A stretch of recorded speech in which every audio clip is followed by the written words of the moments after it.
Okay, so I've just hit record and we are ready to rock and roll on this webinar. This is one of tracylily.com webinars, and it's all about the self-sabotage cycle, which I decided I would do actually following some conversations on Facebook. It was always a thought in my mind that it would be a great webinar to do. Then I followed some conversations on Facebook and got a bit of a gentle nudge. So I decided that I would pull it together. And I'm really confident that you guys will get so much value from this. So basically, the flow of the webinar is we'll move through some content. There'll be punctuation of some questions. Just bear with me for 2 seconds. Technology, I tell you, is such a fabulous thing. Except when you have adolescents that have access to your accounts. And so to stop us from getting 150 million little beeps, I'm just going to turn this off here. Off. There we go. Off. No Wi-Fi. Cool. Okay, so content. We're going to move through the content. There's going to be some questions, and then at the end we can have some Q&A if there's time. Like I said, I really love the interaction, that dynamic. Fundamentally, as we move through, what I would love for you guys is just to really trust that you're going to get what you need for today, to move you into tomorrow. One of my little sayings at the minute is, what one thing can I do today that will bring me to a better tomorrow? So firstly, for a webinar, you've just committed, you're online. So what I'd love you to do is to really squeeze everything out of the next, say, 60 or so minutes. You've invested the time. It's time that you don't get back. So let's make sure that you get maximum output for your input. So there's 3 gets that I'd love you to get if you haven't already. And the first one is get what you need. So if you need pen, paper, a glass of water, a cup of tea, whatever you need, go grab that. If you don't already have it, grab it. Get rid of distractions like I just did. There were a few things, I thought I'd turned everything off, but obviously there were a few things that were still on. So turn off your phone, turn off your text messages, do whatever you need to do. Say, hubby, can you take care of the kids for just 1 hour? Because I want to get everything out of this session that I can. I want to squeeze all the juices out of it. And that brings me to my final get, which is really to get ready to squeeze everything out of our time together. A handy hand is there's going to be a lot of information. So I say this at the beginning of every webinar. My commitment to you is to give you maximum value. That's why I record it, and that's why I'll give you 48 hours to go back to the link. So make sure you stick with the webinar till the end so I can give you information about how to access that. But to avoid overwhelm, so that you're sitting there going like, oh my God, this is all really great information, but I'm in overload. Again, it comes back to that concept of trusting that intuitively you're going to hear what you need to hear, that there is a very spiritual dynamic attached to what we're doing here. I'm sitting in Bali, you're sitting wherever you are in Australia and Bali and overseas. But God's omnipresent, and so there's just going to be some stuff that you're going to just need to hear, and that you're going to hear what you need to hear, and everything else is going to get filed away somewhere in your fantastic, amazing brain, and when you need the information, you will be able to access it. What I'd love to do before I move on is just to get a sense where you guys are coming from. What was it that made you go, oh, I've got to register to that webinar, when you saw, how can I avoid self-sabotage or the self-sabotage cycle? What was it that made you go, no, I am actually going to invest 1 hour and sit on a computer and listen to a woman in Bali talk about this subject? So if you could quickly type that in for me, that would be really great, because I'd be really curious. I'm really curious about what you guys have to say. So if you could do that for me.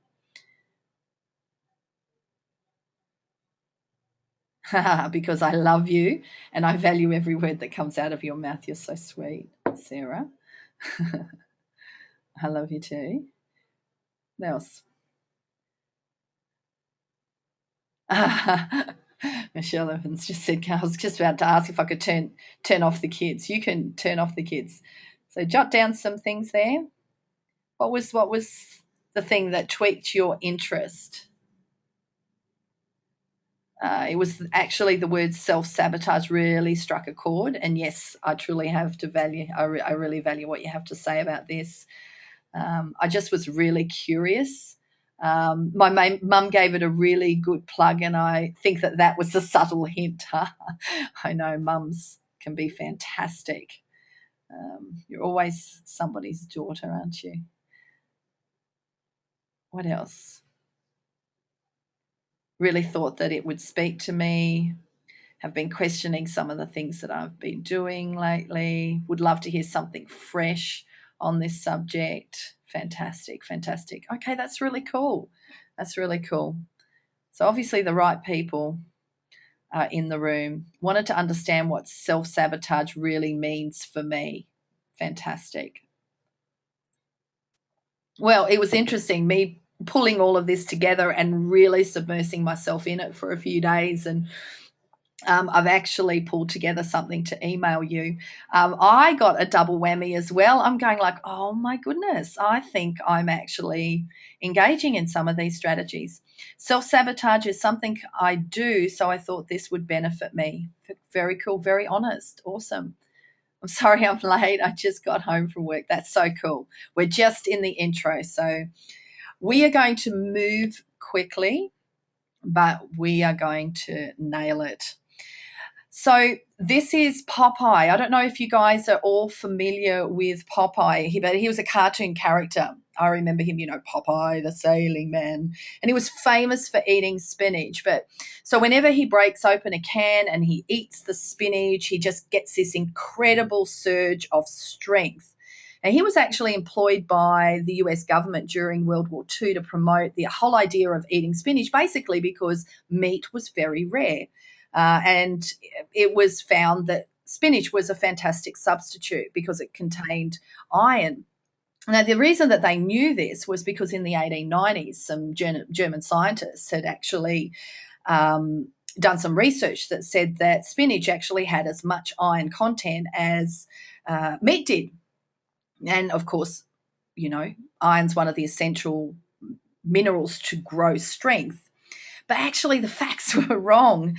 And when they wrote down the results, they'd actually put a decimal point in the wrong place and they'd actually escalated it by a factor of 10. But they didn't know this. The US didn't know this until after World War II. And I guess this is just a great analogy for the way sometimes we can even navigate life, that we can take on board some things as fact. We can be responding and reacting in life in particular ways, and we just assume that that is the way it is and it's the truth. But I really think that as Christians, we need to get really good at just digging a bit deeper and exploring why we believe the things that we believe. And why we do the things that we do, and not just skim across the surface because it's easier and more comfortable.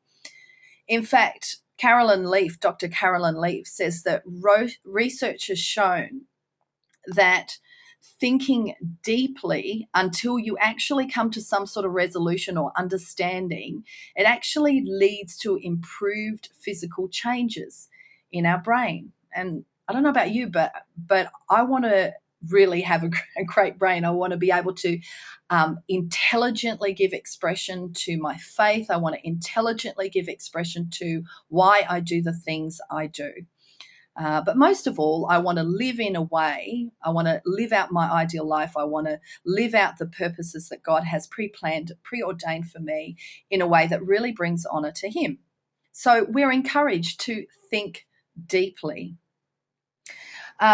What we're going to talk about today is this tension, this very tangible tension that we can often feel. Paul talks about, that very thing that I want to do, I struggle so hard to do, and yet the thing that I don't want to do, I just seem to find it so easy to do. And so there's this constant tangible tension where we're often encouraged to look at renewing our mind and aligning our mind with the truth. But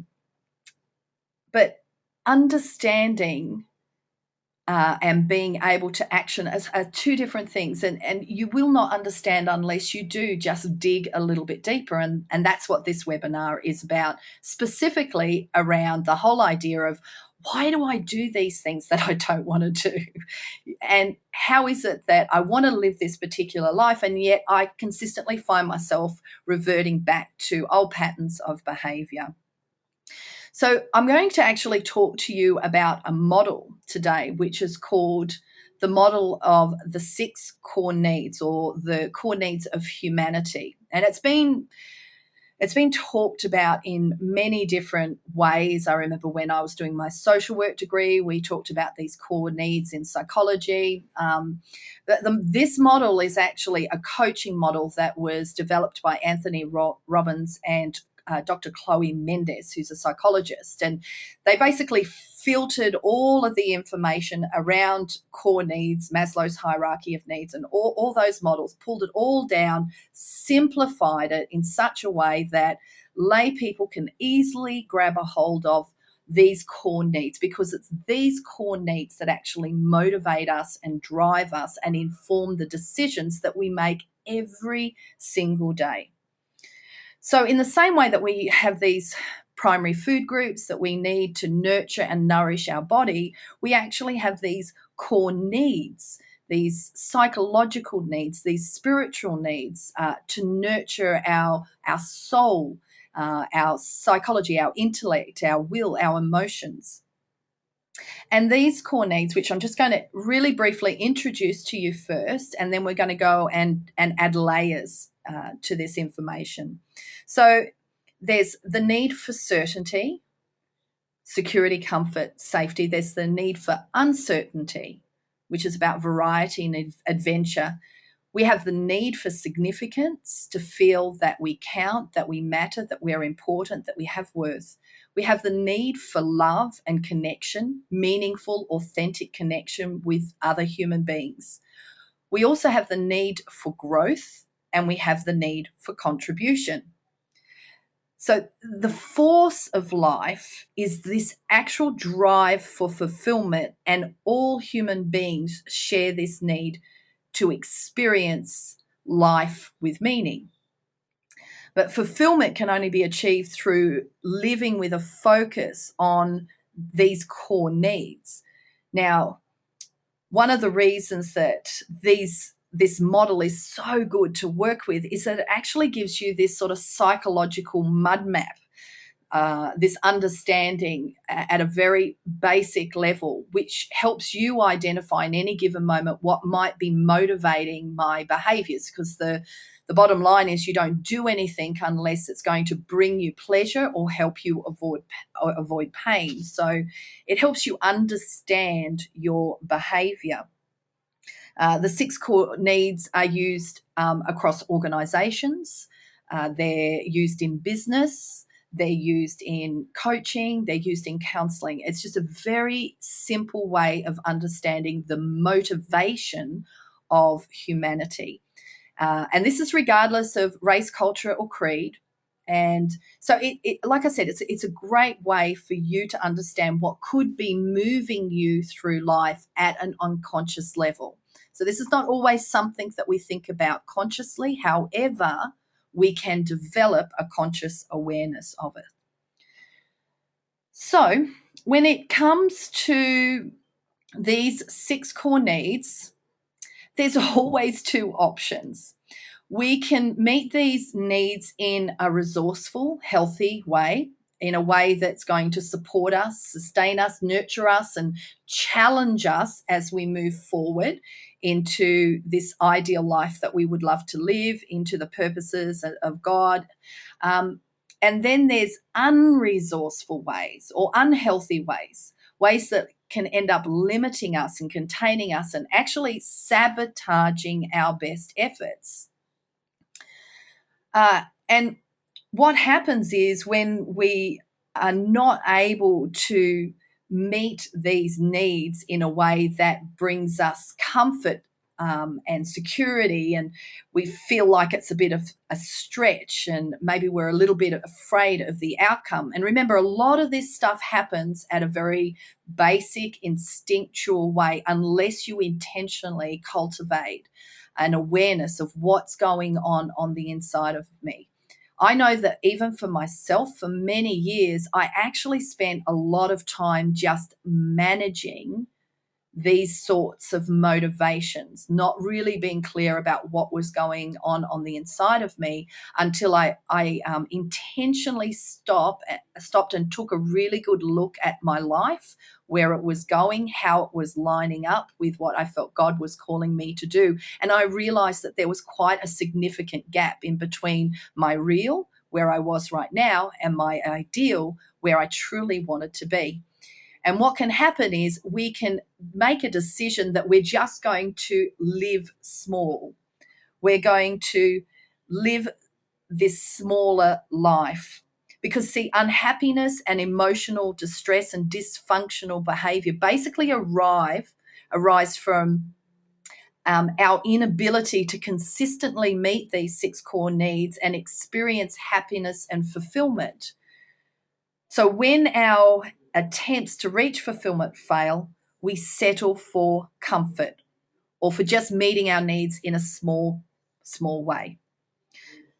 The bottom line is we rarely enter into any sort of environment, any sort of relationship, any sort of ministry opportunity, any role at work, thinking, oh, this is not going to make me happy. Our perception is we are going to do this because, oh, this is what I want to do. This is a great opportunity, or I really think I could be in love with this person, or, I think this is the call of God. So we actually think that it's going to move us forward, but very often our perceptions are wrong. So this is where we want to be. We want to have, rather than this tangible tension, we don't want the world to be perfect. I don't expect the world to be perfect. I don't expect my life to be perfect. But I want to have this sense that there's this tangible sense of cooperation between, my spirit, my soul life, and my physical life. It looks pretty, doesn't it? Swinging, smiling, cooperation, holding hands. Oh, my goodness. So let's move through these 6 core needs. Before I do, though, I'm just wondering, is any of this really resonating with you guys? Just a yes, got it, yep. Just to let me know that I'm hitting the nail on the head, so to speak. Yes, very good, great, yes, gold, fantastic, all good. Excellent, okay. So let's rock and roll, shall we? So there are 6 of these core needs. Now, the first 4 core needs have actually been defined as needs of the personality. And the bottom line is you will meet these all by yourself, resourcefully or unresourcefully. So they're called needs of the personality. What else have I got written down here that I wanted to tell you? So you'll always find a way of meeting these needs. However, these 4 needs must be met in a way that is really resourceful, so that you can meet the final 2 needs that have been identified as what they call, interestingly enough, needs of the spirit. For those 2 needs to actually be met in a fulfilling way. And it's those final 2 needs, the needs of the spirit, that give you that ultimate sense of fulfillment, that sense of, I am living out my purpose. I am living out the plan that God has for me. I have a great sense of joy, I have a great sense of satisfaction and fulfillment. So these 4 needs are actually also tensioned or balanced against each other. They cooperate with each other. So let's just have a look at the first two. The first two is this balance between certainty versus variety. So you'll see there that certainty is our need for comfort, for safety, for security. So this is quite a primal need. I guess if you understand anything about Maslow's hierarchy, it's just that basic need that we can be reassured that we'll be safe, that we'll be comfortable, basically that we're going to avoid pain and experience pleasure in our life. And that's a fundamental core need.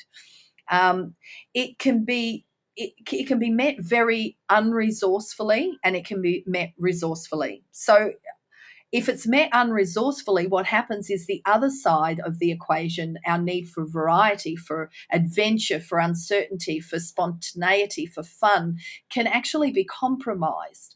So they need to be sort of tensioned off against each other. So some ways that we could maybe meet certainty in an unresourceful way would be when it's actually our need for certainty is actually driven by a fear. And so it becomes almost like the death of all decision making because we absolutely must be certain of the outcome. The reality is that certainty in life is a myth. It's non-existent. There is no such thing as certainty. We live in a state of constant uncertainty. We live in an unredeemed planet. The reality is that at any moment something could happen. We could get a phone call. There could be an email. There could be a knock at the door, and our whole world can change for the better or for the worse. We don't know. We live in an uncertain world. So our need for certainty is unresourceful when we're looking to our external world to provide a sense of certainty for us. And that's when you sort of get that whole idea of, the perceived like control freak, like they're just trying to control their world, control people, control their life. And it's just it's exhausting. It's a horrible place to be in because it's unrealistic and you can never ever achieve it. It actually means that you have no fun. There's no variety, so there's no opportunity to grow. Often people become very disappointed with their life, very bored. They just become very bored. They become bored with their marriages. They become bored with their relationships, and they don't understand. I know for me, it was the sensation of driving down Arnhem Highway and literally feeling like the air had been sucked out of my lungs when I realized I'd been driving almost on autopilot and come to the corner of Zamia Road, and I just clicked on the indicator to turn right, and this sense of certainty was so containing and limiting me. It was suffocating me. So that's when it's met in an unhealthy way. In a healthy way, we're really open to the uncertainties in life. We're open to the uncertainties because what we are certain of is our capacity to rise up and meet any challenge with a high degree of this internal certainty. That's why one of my favorite scriptures is, I am self-sufficient in Christ's sufficiency. If you really think about that thought, that we have all of the resources of heaven already deeply invested within us, what could we not do? What uncertainty could confront us that we would not be able to rise up against? So that's a really healthy way of meeting your sense of certainty. It's also about creating healthy routines, about healthy practices, about having some really healthy beliefs that will really hold you in good stead. For me, I know I'm stepping up constantly at the moment, doing things that I've never done before. I'm about to go and speak to 300 nurses in Jakarta, Indonesian nurses, Yvette. And I'm going to speak to them about Indonesian nurses on a journey from good to great, as also need to be leaders and coaches. I've never done this before, but I've created and cultivated a belief that when my back is up against the wall, when I feel like I can't do it, I draw on something within me and I actually deliver my best. This internal certainty. But what about a variety? Again, variety is about adventure, uncertainty, having fun. And we actually all need variety and uncertainty in our life because this is actually what helps us and exercises our emotional and physical, behavioral flexibility. If we have no variety, we have no breadth to our responses relationally, financially, emotionally. So we need variety in our life. But you know what? It's like anything else. We can actually meet that need in an incredibly unresourceful way. We create chaos. We are actually unreliable. You know, the person that says they're coming to the barbecue and they'll bring the hamburgers and the tomato sauce, and you immediately just go, I'm going to buy the hamburgers and tomato sauce because I just know that they're not going to rock up because they're flighty, they're frivolous. So as a result, their relationships may suffer because you can't rely on them. There's no commitment from them. They often fail to give themselves some financial security.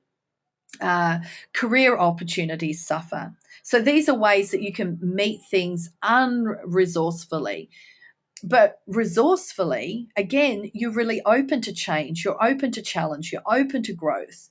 It actually enhances the opportunities to be spontaneous, adventurous, and have fun in life. It also gives you the opportunities to really meet commitments and create a great sense of security for those around you um, when you balance and tension it off nicely against certainty. So these are the first two needs of the personality. Let's have a look at the next two. The next two are connection and significance. Let's go here. So again, there's this partnership, this tension between the two of them. So this need for significance, to be feeling important, to feel valued, to have a great sense of worth. Well, every person needs to feel significance. Every person needs to feel important and wanted, and in the grand scale of the landscape, know that they actually count. It's that need to feel special and important. And that very need has actually shaped who you are to today. If you're still alive and you've been loved, well, then you've felt significant and important.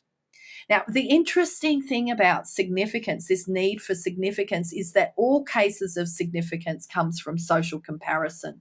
So we're constantly comparing ourselves to others and their real or imagined success or failures. So it's such a relative concept. There's no real definitive benchmark, but what we do know is that some of the unresourceful ways that we can meet it is keeping people away, having a distance, and really intimidate them because we're significant, we're important, we know, so we can actually present this air of almost arrogance, but underneath it's actually a way of keeping people at distance. Like I said, the need to be perceived arrogant, we can be perceived as arrogant, the need to be right, to be obeyed. It can be really afraid of taking risks and challenges because we're afraid of what failure can mean. Another way that people can get their sense of significance in a really unresourceful, unhealthy way is drama.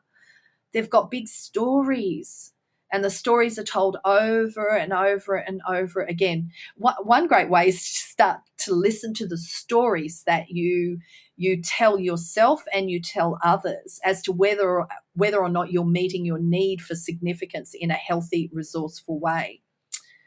So again, tensioned off and balanced off against connection. And connection is that, hang on, how can we meet significance resourcefully? Well, this is so easy. The easiest way to meet the need for significance in a resourceful way is just to become a significance giver as opposed to a significance getter. So rather than looking for people or positions or roles to give you a sense of significance from the outside in, you start to cultivate again this internal significance of who you are in Christ Jesus.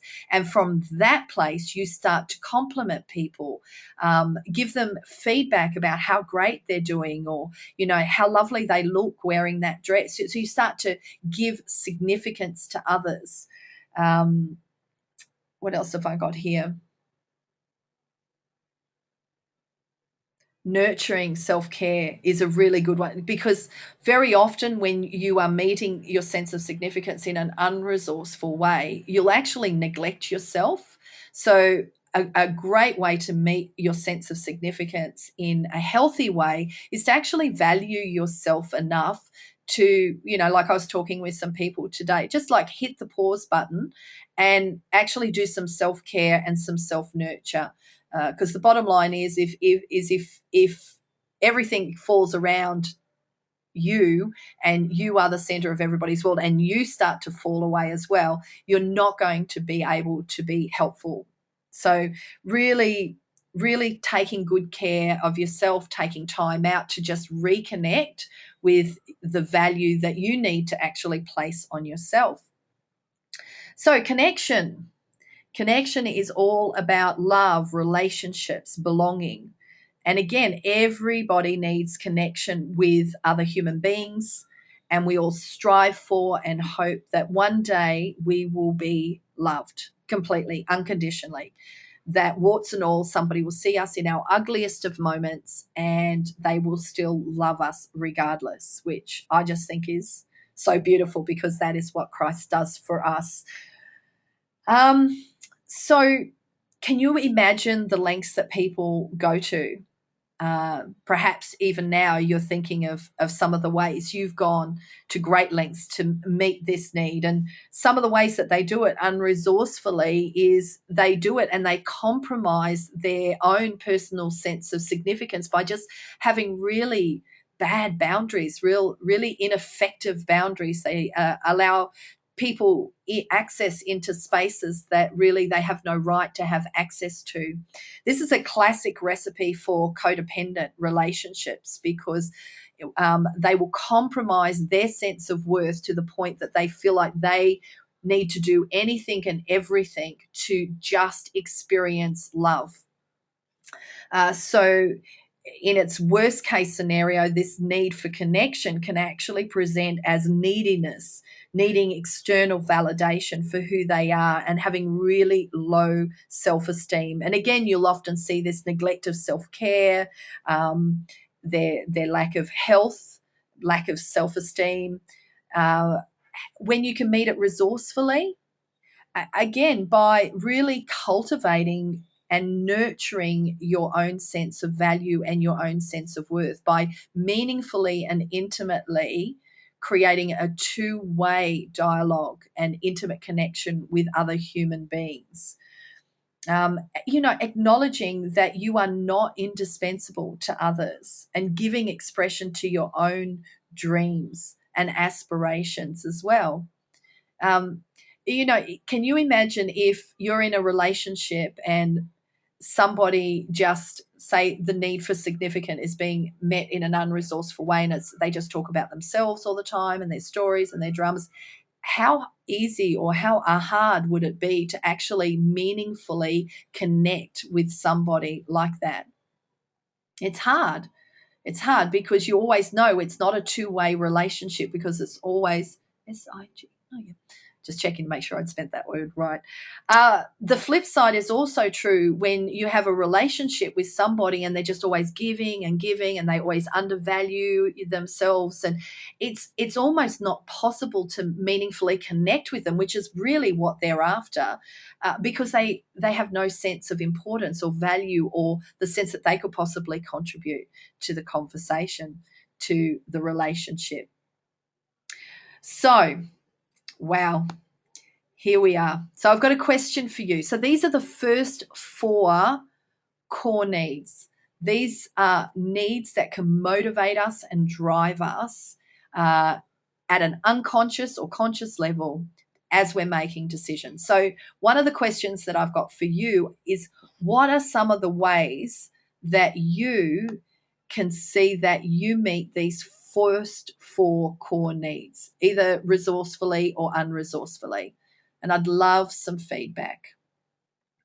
Even if you can say, I can see it, you don't have to give me details, but this is a safe place. it's only cyberspace. What are some of the ways that you can see, oh my goodness, I think I am meeting that need in an unresourceful way?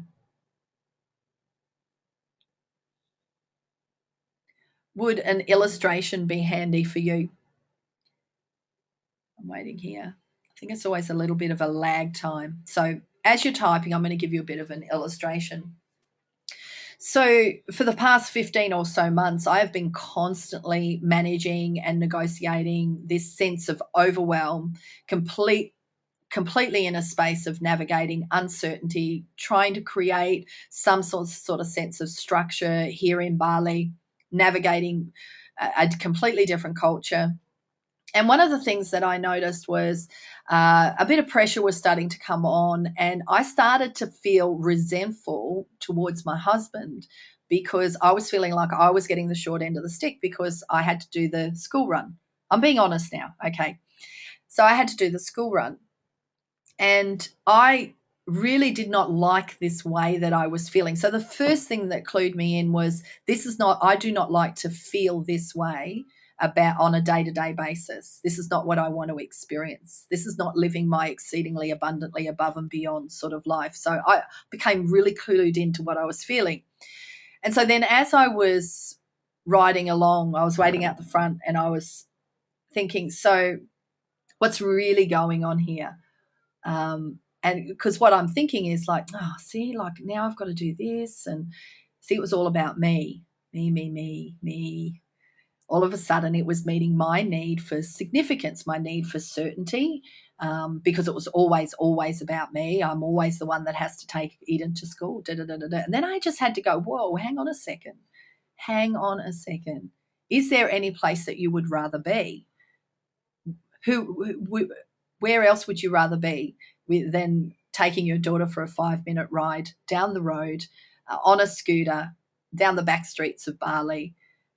What's your greatest value? One of my top values is the value of connection, which is also one of our core needs.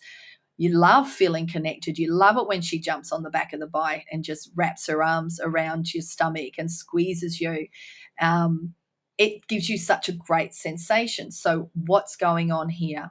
Basically, what I was trying to do was meet my need for significance in an unresourceful way, trying to get my need for significance met in an external fashion from my husband. Maybe I wanted a bit of sympathy, a bit of a like, babe, can I help you? What can I do for you? But that's just not mature and that's just not healthy. So in a moment, I just flicked it around and went, oh, I can so do this. I can so do this. Yes, I can see. Yes, I can see that I'm more imbalanced on the certainty versus variety, where I'm more, yep, on the, yes, I can see unresourced for responses to my core needs. Certainty and unresourcefully get realistic ideas about how things should be and how my life should look, and then become disappointed, bored, feel limited in my ability to be a mother, wife, daughter, etc. Wow, yeah, so totally not alone. I can totally relate to your example. Yeah, yeah. I know, just playing the martyr. I so do not like that role at all. Fantastic. Look, thanks. Okay. Sorry, I only heard core need one as my granddaughter fell out of bed. Oh, poor baby. Hey, that's fine, Karina, because remember that you'll have access to the recorded session. Okay, let's move along to you. So you're getting the feel for this. So let's look at needs of the spirit. So these last two needs are the need of the spirit, and are absolutely, these two are absolutely essential to leading a fulfilled life. But before we can do this, we have to be sure that we're tensioning and constantly meeting those four needs of the personality in a really healthy, resourceful ways. Now, we're not always going to get it right 100%, but it just gives us a great model when we're not feeling like things are tracking the way we want them to track, to really just take a step back and going, hey, could I maybe actually be a part of the problem? And could I actually be trying to meet these needs in an unhealthy, unresourceful, unredeemed way? Maybe I need to change my thinking about this. Okay, so let's look at the needs of the spirit so we can get into the cycle of self sabotage. So these two needs are the need for contribution versus the need for growth. So again, these two are tensioned off. So the need for growth is about emotional, intellectual, and spiritual growth. So we need to constantly grow emotionally, intellectually, and spiritually. So there's a universal law about growth. Everything in this universe that God has created is either growing or it's dying. There's basically no middle ground. So you think about a tree, it's growing, and it's growing all at once. It just doesn't have one branch. One branch might seem to grow longer or bigger, but everything is growing at once. Same with a river. The minute it stops flowing, it starts dying. So this whole idea of growth is that anything that you want to remain in your life, your money, your body, your relationships, your happiness, your love, your ministry, your purpose, has to be nurtured, cultivated, developed, and expanded. Otherwise, it will disintegrate. So in order to keep what you have to keep growing it. Now, with contribution, which is all about generosity, giving, leaving a legacy, again, there's a universal law that says everything in the universe contributes beyond itself, or it's basically eliminated. So most emotional problems and sources of pain start to disappear when you focus on serving beyond yourself, as long as your four needs of the personality are being met in healthy ways. Because from a Christian perspective, when you can hear growth and contribution, and particularly around contribution, I've certainly seen many people burn out contributing, and it seems quite a noble, generous, giving act. But it's actually in a weird sort of way, it's them trying to meet their need maybe for external significance externally, trying to get their sense of worth and value from what they do, not from who they are. It might be they're trying to meet their need for certainty. Even though my whole world's chaos, if I just rock up on roster every single week, everything will be okay. Well, maybe it's not. Maybe there's some other things that you need to look at. Maybe that's not the best motivation to be doing it. So, this is how these two are tensioned off against each other. So, we have four needs. We have the need for certainty, the need for variety. We have the need for significance. We have the need for love, for connection. We have the need for growth, and we have the need for contribution. So these become the six core needs that are motivating us and driving us. And ultimately, what we are aiming for is to hit the bullseye of being able to nurture and our growth, our spiritual, emotional maturity, and we want to be contributing in meaningful, significance, fulfilling ways out of that place of maturity. However, to do that, we've first got to be looking at, how am I meeting my need for certainty? How am I meeting my need for uncertainty, significance, connection? And am I doing it in a pretty resourceful way? Hey, like we're all on a journey. we're all moving and towards eternity. We're always growing. We've never really arrived, but in a fairly healthy way, so that I can have this true, deep, and meaningful sense of growth and contribution. So I'm curious, again, how close do you think you are to hitting that bullseye? Just from what you know now. Yeah, I've got somebody here saying I can see I'm really imbalanced in the significance and connection, struggle to really value myself enough to take care of myself. Gee, so I can so relate to that. Hey, I can so relate to that. I love that this is not anything that is unique to me, that none of us are freaks. We're just all on this journey, learning about this stuff and then doing our best to apply it in a way that's going to really honor God and also really lead us closer to the people that we love and we really care about. Swaying between way off and nearly there. I know it feels like that some days. Some days I go, oh, I've got this neat, and then I go, oh my goodness.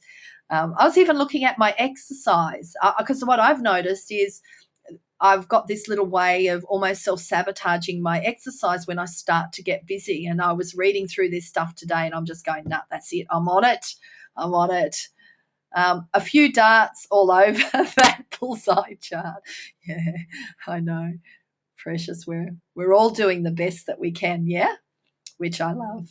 And the great thing is that we'll do the best that we can, and we can just keep doing better and better. Okay, so let's. Are we interested to have a look at this cycle of self sabotage? Would we like to have a bit of a look at that and see what we can do with it? See where we can see ourselves. Okay. So, this is this whole idea of self sabotage. So, the definition, or a definition that I like personally, of self sabotage. So, we've basically, yes, please, yes, please. We've basically looked at the why. I've got this whole thing of we need to understand the why before we start looking at the what. We so want to just look at what we do, which is this behavior that seems to sabotage our best efforts. But if we don't look at what's motivating it and compelling it, and that's basically what these 6 core needs are about, then we can really miss the whole point and again set ourselves up for failure. But a definition of self sabotage is when a part of your personality acts in conflict with another part of your personality. So I really like this self sabotage definition because it gets really to the core of what's going on. When you engage in self sabotaging behaviors, it's because there's a conflict within your personality, there's a conflict within yourself and your efforts to actually meet these needs in a resourceful way. So one side of you wants one thing. Remember that tug of war at the beginning? Whereas the other side of you wants something completely different. It's self-defeating, self-sabotaging behaviors can be really serious. At the serious end of the spectrum, it's, substance abuse, alcohol abuse, overeating, even self-injury. So some of the ways that we can self sabotage is we're actually afraid of success. So you sabotage your best efforts, leave your deadlines too short, never, put the pressure on yourself and always say, oh, I could have done better if I just had more time. You dwell too long on too many options. And so it gives you permission to procrastinate. You quit when the going gets really tough. You don't take your financial situation seriously or take responsibility for doing something about it. You let other people monopolize your time, your life, your vision, your future. You avoid hard work and favor trivial details. You don't take radical responsibility. You tell yourself a negative story and rehearse your excuses. Well, the reason why I never got really good grades is because da da da da da da, and then I didn't da da da da da. Spending time, all of your time planning. I've got lists, I've got plans, but then you actually fail to commit to action. You self sabotage when you sleep, when you actually don't give yourself enough time to sleep. staying up really late at night and then exhausted in the morning.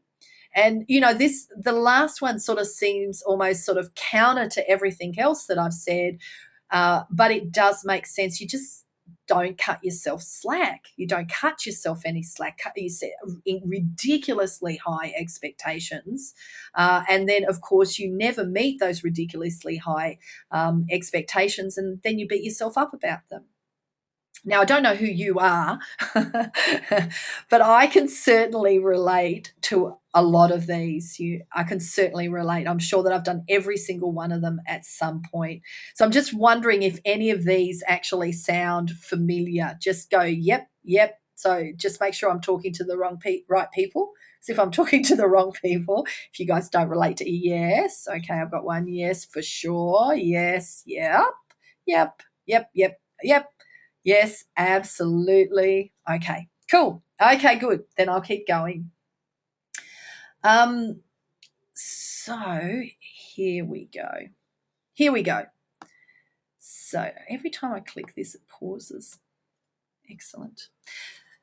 So this is a really simple understanding of self sabotage. Okay, it's basic. There are layers. I need to tell you that there are layers and layers and layers of this. Like, I could talk to you about identifying the strategy, the specific strategy that you use. I could talk to you about, your behavioral preferences. We could talk more about motivators. We could talk about anchors. Like, there's so much coaching jargon and coaching concepts that would really truly add a lot of value to this conversation, but we are limited with our time. So I just want to run you through this before we finish up. So this is the self-sabotage. So you become addicted to meeting a core need unresourcefully. So what if you say maybe addicted to the need for drama? Because there's been so much story and drama in your life. So you're addicted to drama. So what the next thing that we do is we cling to certainty. Although we might want things to be different, we don't want it to be that way. We desperately want to change. Basically, we've become so familiar in our drama, has become comfortable to us. We're actually more afraid of what it could look like if we were to live differently. Would we have the resources to do that? Would we be able to actually live free of this drama or live free of this need for certainty? So we cling to that behavior at an unconscious level.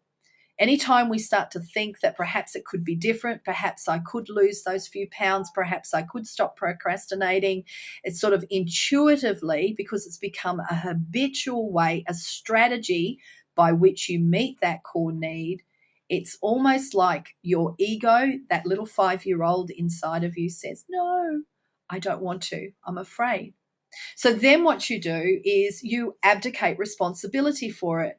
You might make your husband responsible, or maybe your teacher, or maybe your pastor, or your housemates. Somebody else is responsible for why this thing is not changing, why you still have to behave this way, why you still can't get out to exercise, why you can't eat healthy, whatever it is, why there's still this drama in your life. It's actually not my fault. It's everybody else's fault. If only they'd get their acts together.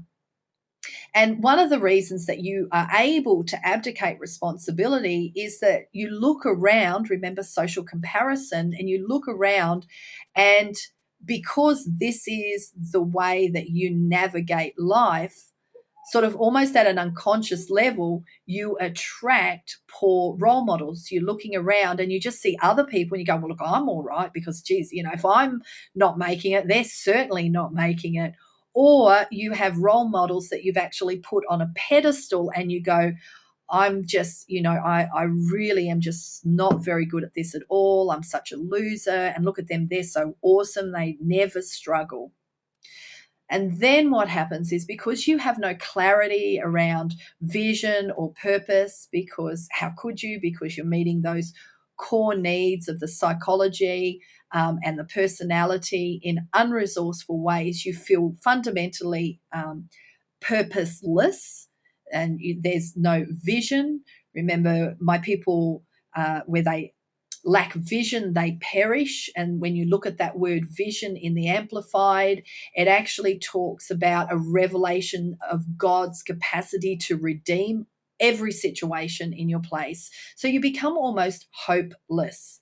And so then it compounds and it goes back around again. You become even more addicted to that core need. So that is the basic self-sabotage cycle. So I'm just going to give you guys a couple of minutes to give me some feedback about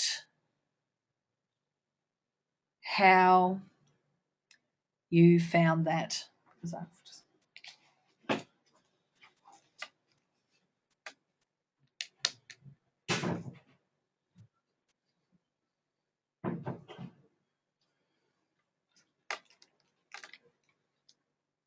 Okay, back with you. Sorry, just had to let the puppy. Very interesting. This is really true.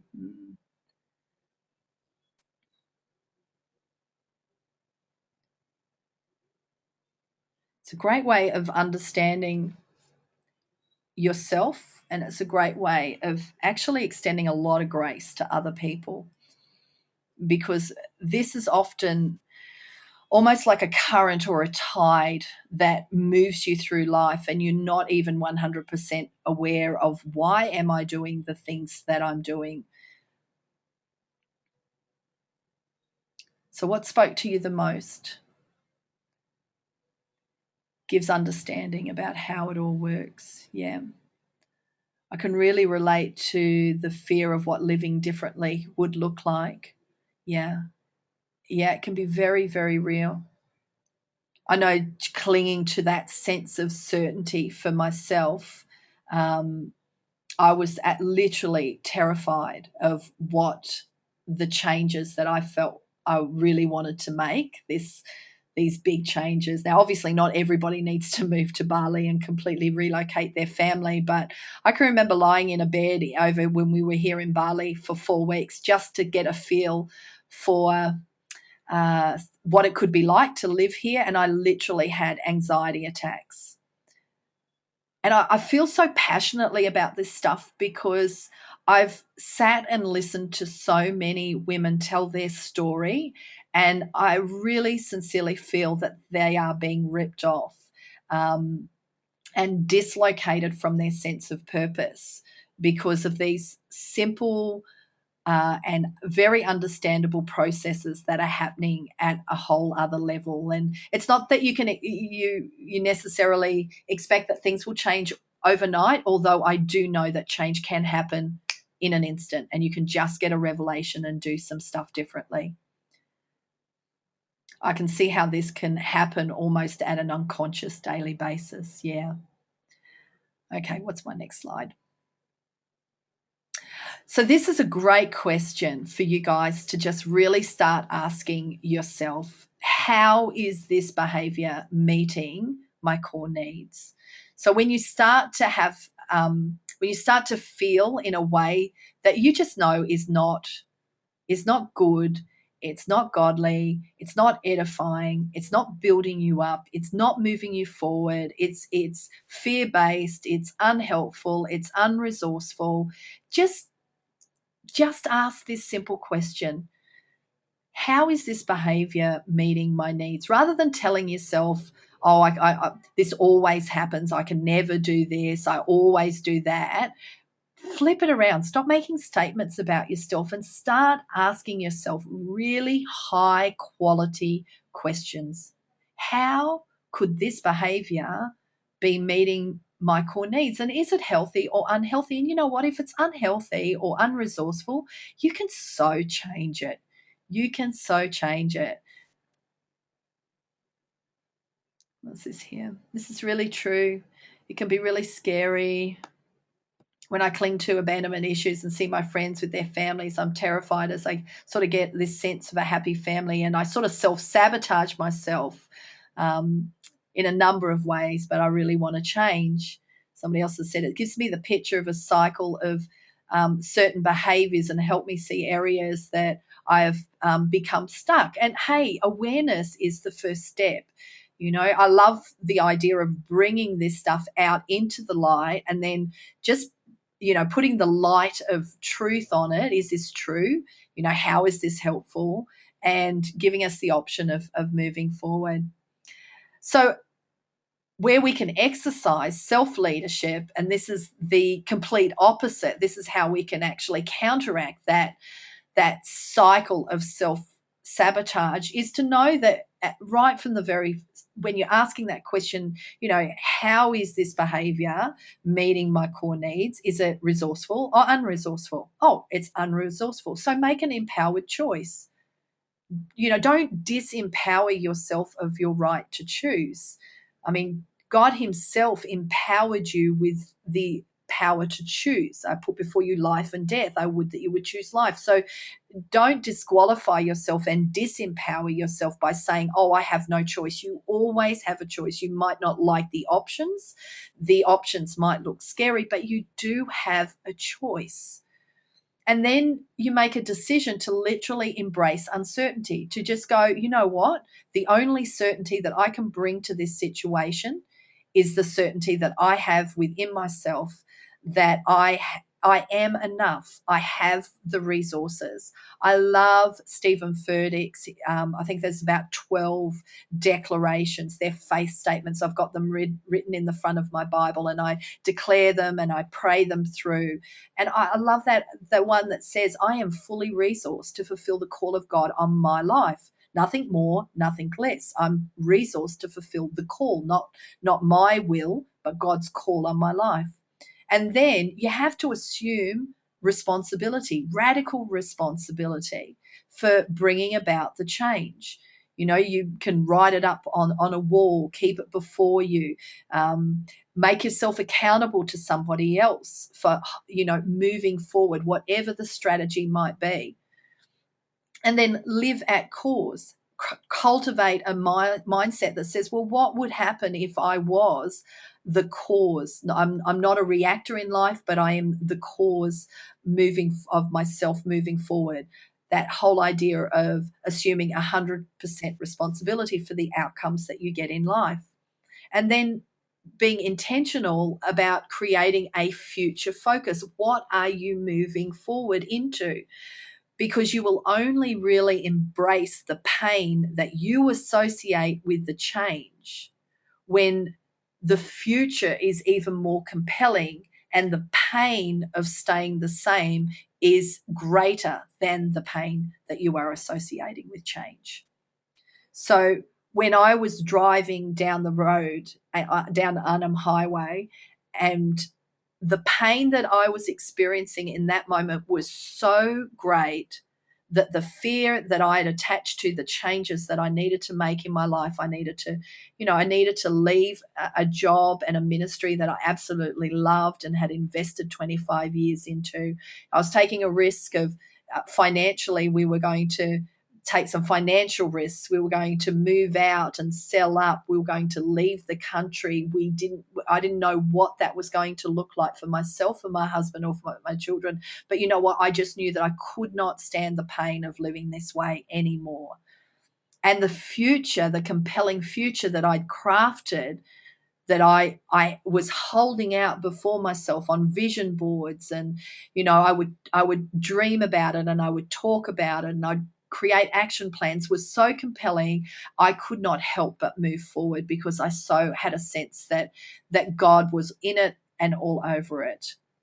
And then this just reinforces that, hey, when you actually make an empowered choice to meet these needs in a really healthy way, my need for certainty, that I'm certain that I've got the resources within me, variety. I'm not afraid of change. It's actually going to challenge me and stretch me. I'm going to become even more flexible and resourceful, that I'm going to have the opportunity to connect with people in a whole other way. I'm going to have more time. I'm going to have more margin in my world, in my life. That my need for significance is not actually going to come from my role that I've played in my job, or in my community. It's actually I'm going to be a significance giver. I'm now going to invest a lot of significance in my family, not that I wasn't before. And this is such an opportunity to grow and to contribute, to actually contribute in another country. So this is how we can exercise self leadership. So just a little key before we go. Practice. It's just practicing, yeah? Practice. When you get that feeling and you want to react in a way, or you want to go to the fridge and eat that ice cream, um, you know, you want to go and have superficial, gossipy conversations, because what else have you got to talk about? Because there's no purpose in your life. Just go, whoa, hang on a second, pause. How am I meeting my core needs right now? And answer that question. And then go, if everything was the way that I wanted my ideal life to be, to look like, how would I respond right now? How would I respond? What words would I let come out of my mouth? What thoughts would I allow my head to meditate on? What emotions would I allow to well up in my heart?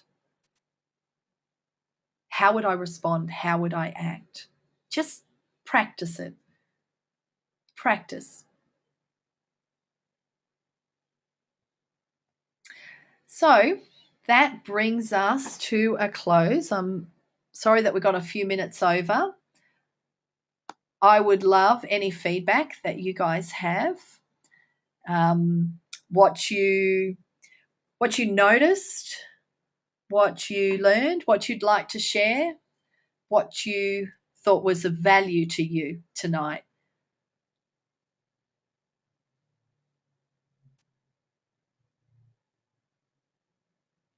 Excellent. Just some thoughts. This is where the real value comes.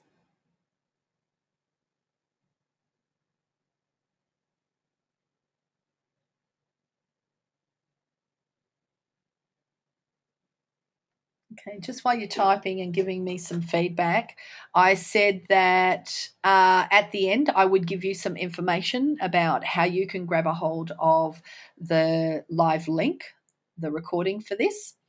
So, what I'll do is I've got all of your email addresses, everybody that registered. I will. What's the word that they use? They use a particular word, but basically, I'll upload this recording onto YouTube but it will be private, and then I will send you guys the link. So if you want to, you can go back and watch the recording again, take some more notes. And I also pulled together a really great little worksheet of I don't know, I think it's about 3 pages or something that just works through everything that I've talked about, and could really help you maybe identify some areas in your life right now that could possibly actually meet all of your core needs in a really healthy, resourceful way. I'm a firm believer on focusing on what you want more of as opposed to focusing on what you want less of. So we've talked about the self-sabotage cycle, and it's great for you to be aware of what's going on.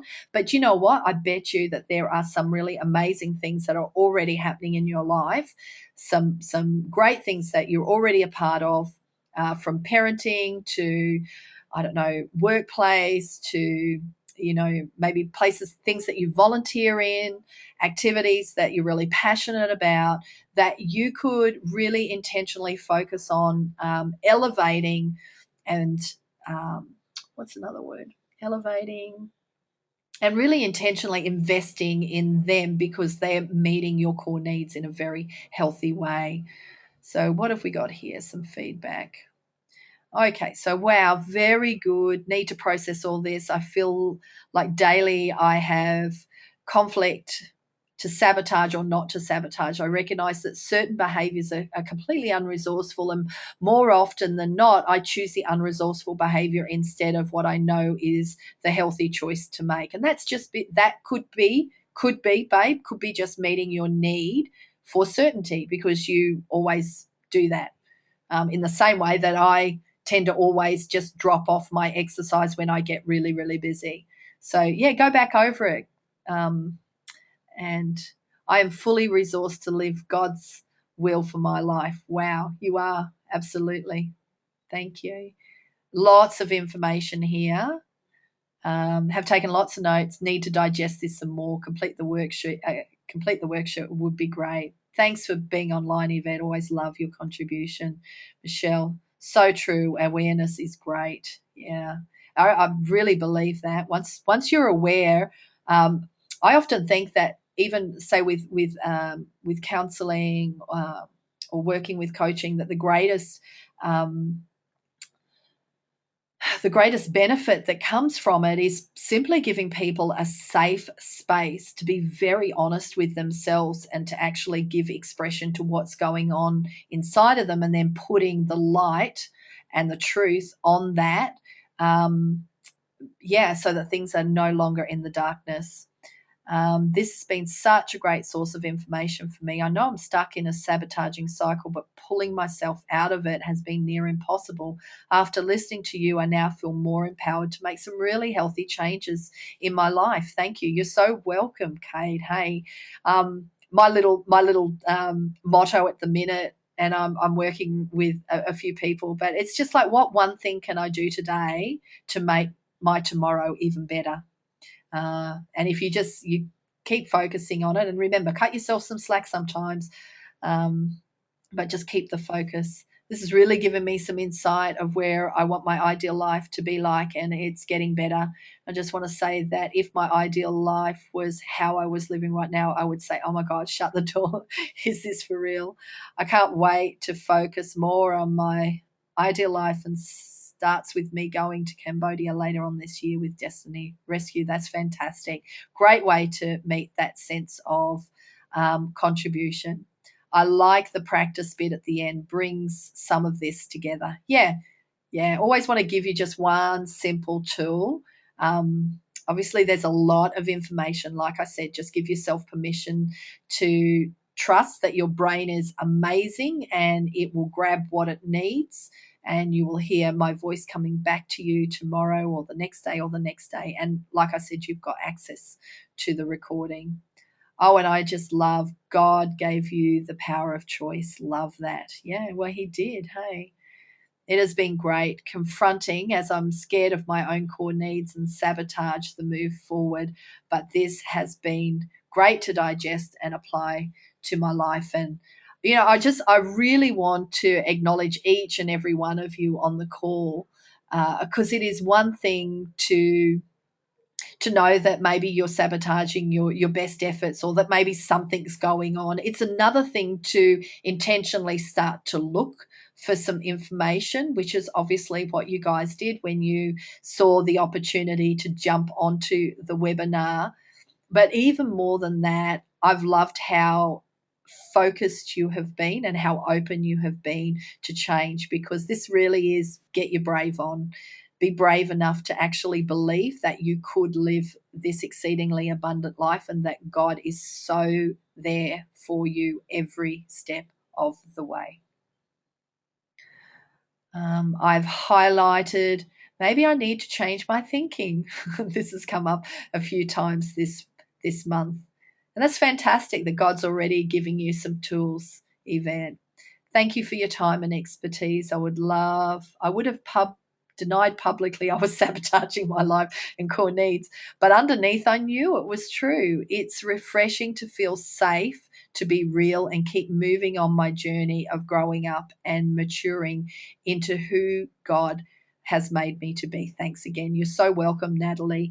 I fundamentally believe that the more environments that we have like this, where you can be very authentic, very honest, but also be held accountable, maybe even challenged a little bit. Remember, we need beliefs that are going to serve, support, nurture, and challenge us to become all that we can in God. I just think the more that we, as women, we can cultivate these environments, I just cannot help but think that's going to be a fantastic thing for the Christian world, and for the women that are growing up around us and for the men that are in our lives as well.